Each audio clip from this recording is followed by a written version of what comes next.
Now, we're going to talk about that is actually a book. A book is called The Magic of Thinking Big. I haven't read that book in a long time, and I kind of stumbled upon the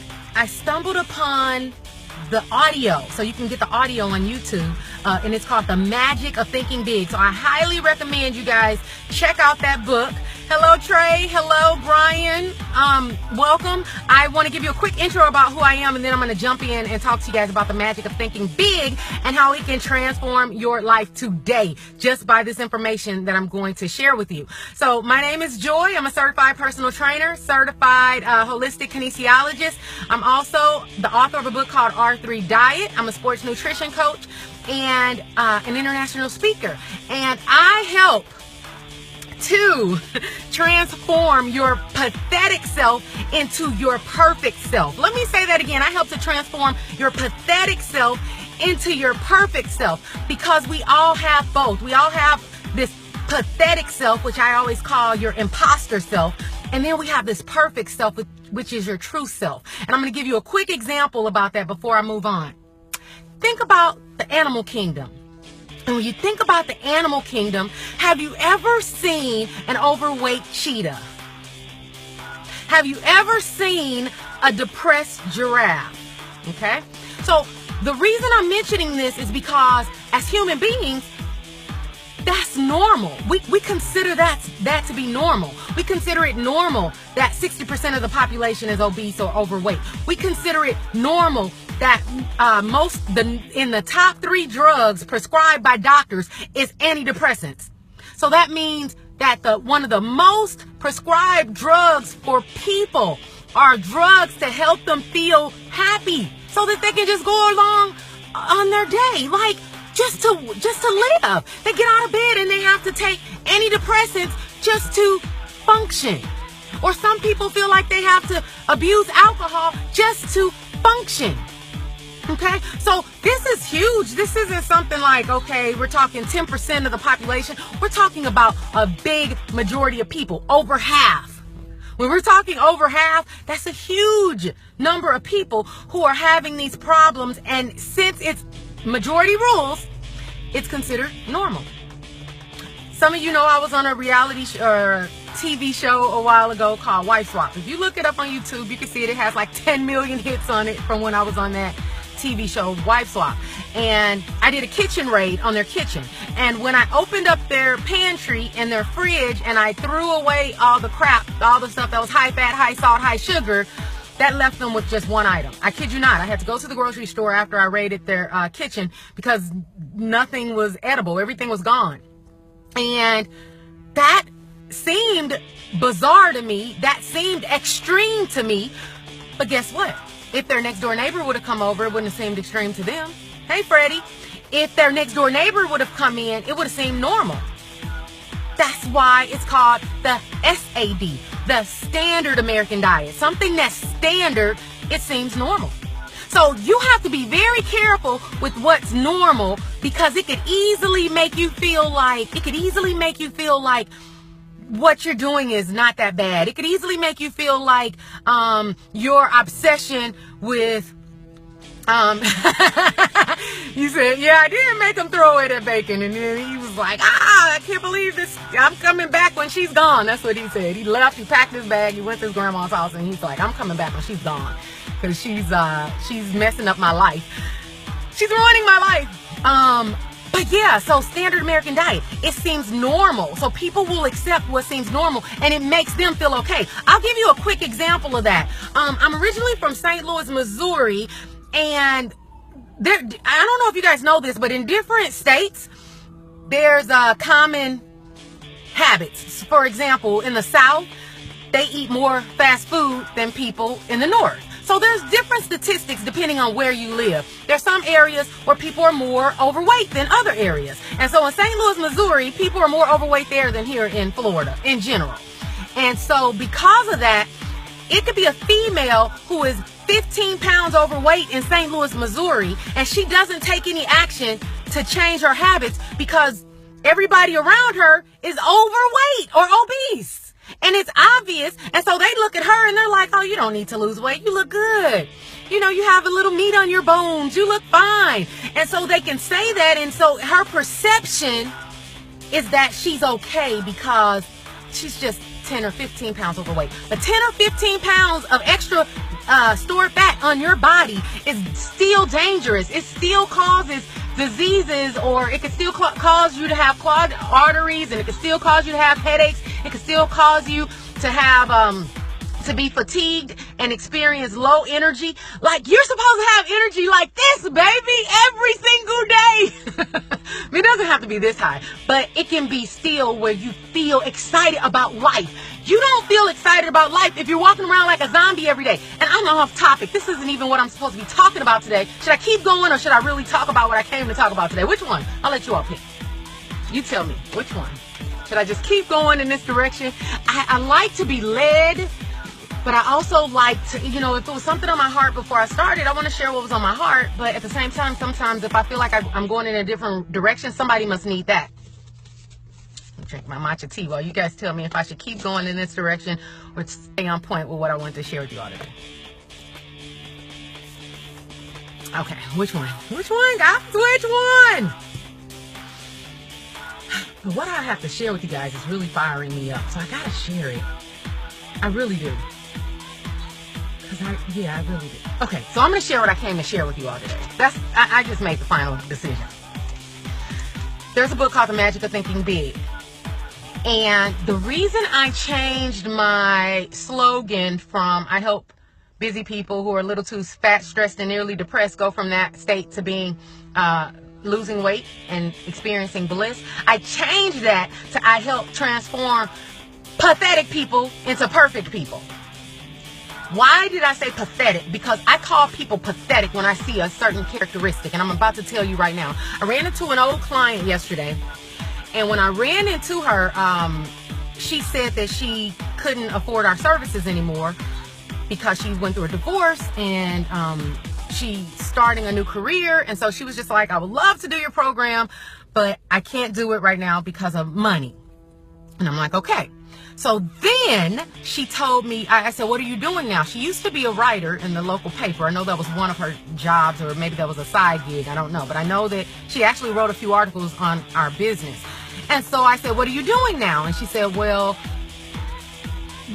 I'm doing website development. So she from scratch. She takes the website, she puts it together for the business, and she does all the copy on it. So she puts all the words, puts everything in order, and makes it present the message to the public the way it needs to be presented. So she does it from scratch. So from the shell, the foundation, all the way to a built-up website that is able to, you know, show the message and get its point across. Well, she's specifically targeting sheriff's offices or something like that. The sheriff's office or law enforcement. She has a niche. She's focusing on a specific niche. So she has her first contract. And so she said, I would love to expand and have more contracts. So when she first told me, the very first reaction I had, I'm like over the top, because I like when people follow their heart. So when she first told me, I'm like, oh my goodness, that's so awesome. I'm so glad you went with what you love and what you're passionate about and what you're good at. And she said, whoa, whoa, whoa, whoa. I kid you not, these were her exact words. She said, whoa, whoa, whoa, whoa, stop there. She said, don't get too excited. Her words were, don't get too excited.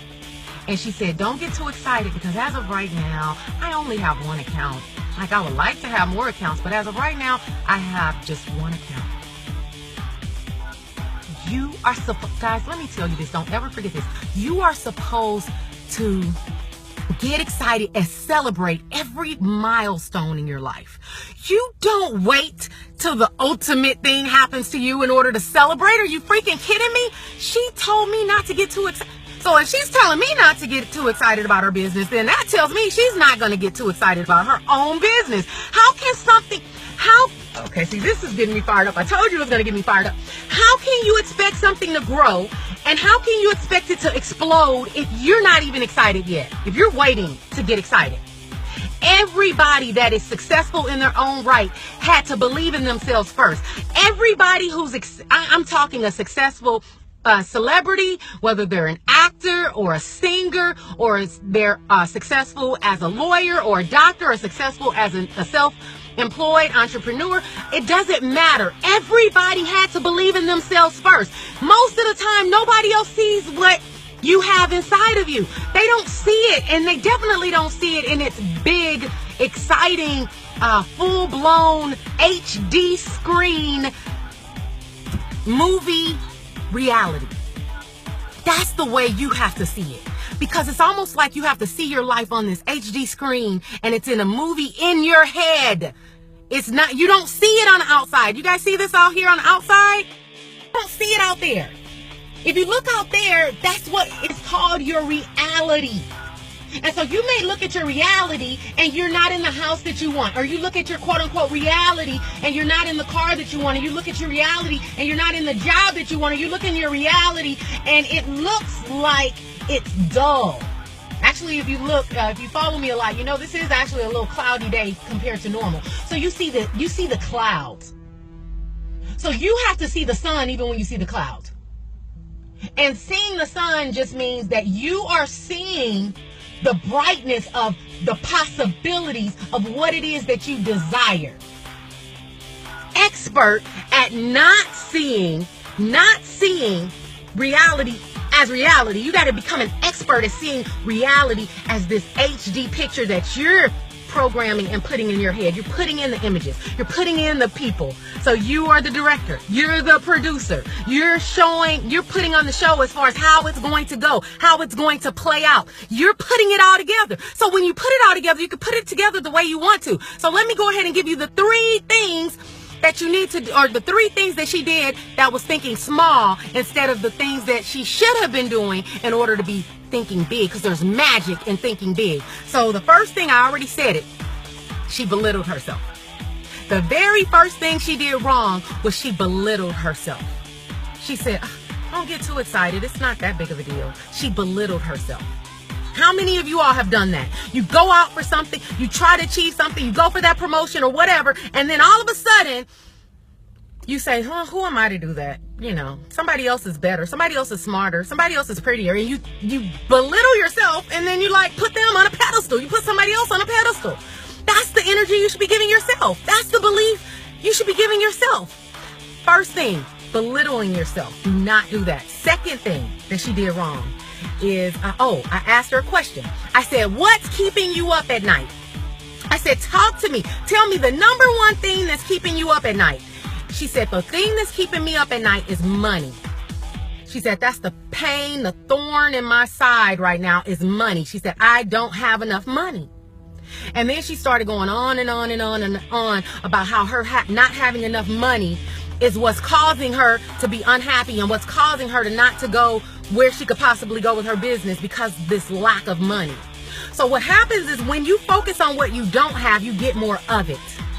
You can wake up and you only have 2 options on what you can focus on. You're either going to wake up and focus on what you don't have and what you are scared of, your fears, your worries, or you can wake up and you can be optimistic and have expectation, and you can be excited about what's to possibly come to you that day. You only get those 2 choices. No, there's no other choice. Either you're going to wake up and you're going to think about fear-based thoughts, or you're going to wake up and you're going to think faith-based thoughts. That's it. Fear or faith. Fear or faith. Fear or faith. That's it. So with her keeping her eyes on worrying about money, it's bringing more problems into her life. She could get a flat tire today. I changed my words. I didn't want to speak that to her and say she's going to. I said she could. She could get a flat tire today. She could get an unexpected bill in the mail. She could get where she thought her electricity was going to be $150 for the month, and it's going to be $450 a month. You draw in more of what you think about, but if she would keep her mindset focused on the possibilities, then she'll get an unexpected check in the month. An unexpected check in the mail, maybe from the IRS, where she's like, I didn't even expect this money. But because she woke up that day and she chose to think about the possibilities and have a high expectation instead of a fear-based thought, she's going to get a reflection of that in her reality. She's seeing the sun shining. She's not seeing the clouds, even though all around her may be clouds. The last thing is fear, okay? The last thing is fear. She was scared of the possible roadblocks. She had a fear of the possible roadblocks. So in other words, she said, well, this might happen, or that might happen, or this might happen, or that might happen. Thinking about possible things that were scary to her, because in her eyes, she was justified in having those thoughts. In her eyes, she said, these are real possibilities. These are real things. What if I don't get any more contracts? Then I still have this problem with money. What if I don't do a good job and they don't hire me a second time? So she's having these fear-based thoughts about the future. Worrying deals with the past. That's the negative thought regarding the past. Fear is fear of what may happen, fear of the future. Worry of the past, fear of the future. She had both. So let me give you, let's bring this all to full circle, full circle. And the solution that I gave her, and this is what I told her, and I highly recommend you guys do this, which is the mission assignment. Because I wasn't going to just listen to her and walk away. I had to give her a tip. So I gave her this as a mission assignment. Pretend, especially if your worry deals with money. I said, pretend you have a rich uncle. And your rich uncle gave you $500 million. And he said, what's the catch? The only catch is you have $500 million, but it has to go towards your business venture. So you can't invest it in anything. You can't spend it on, different things you may want right now, as far as a house, a car, clothes, none of that. It can only go into your business venture. What would you do? How would you allocate that money if he gave you a $500 million? And the reason I gave her that assignment is because now she can go home and get the whiteboard out or get a big poster board out, and she can start thinking big. She can start thinking big now. She can start saying, well, if that were the case, I would have an office here. I would have an office in China. I would have another headquarters in New York, and I would do this, and I would have different people working for me that I can put as regional managers over different areas. And so this is the thing that she can think about when she's free to think without worry, when she's free to think without fear. How awesome is that? When you're free to think without limitations. That's what this is all about. That's what the magic of thinking big is all about, guys. It is about letting go of all these limitations that you have and being free to dream, free to imagine, free to think as big as you can. Because when you do that and now you start moving forward, your whole perspective has changed. You no longer think small. I talked about majority at the beginning of this call, majority rules. We're in a society where most people think small. That's why they're pathetic.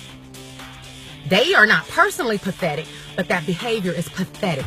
And that's why they get pathetic results. And that's why they have a pathetic life. And so if you don't want a pathetic life, then you have to start thinking big on everything. You have to think big when it comes to your marriage. You have to think big when it comes to your finances. You have to think big when it comes to your traveling and your experiences, because that's what life is about. We just want to have all these experiences. And if you think small, you're going to have small experiences. When you think small, you have small experiences. And I can tell when people think small. When you say something like healthy food is expensive, you're thinking small. The real question you should ask is, how can I eat the foods that I prefer to eat? Not, I can't eat certain foods because I don't have the money to eat certain foods. Think big. When you think big, big things will happen to you. I'm telling you. The right people will come into your life. The right situations will come into your life. Everything will start to turn around the minute you start thinking big. That's a good way to end this week, guys. If you don't know when to catch me, you can catch me on Periscope Monday through Friday, 9:30 a.m. Eastern. Yes, Eastern. And so I look forward to seeing you guys on Monday. Have a phenomenal weekend. Let this weekend be a weekend where you're thinking big. Do something you haven't done before this weekend and do it in a big way. If you're going to wake up, don't just wake up and say, hey, good morning, everybody. Wake up and be like, hey, everybody, this is a good day and we are going to light this day up. We're going to turn this day upside down because we're alive and we have a purpose and we're important. So it does start with you knowing that you are important.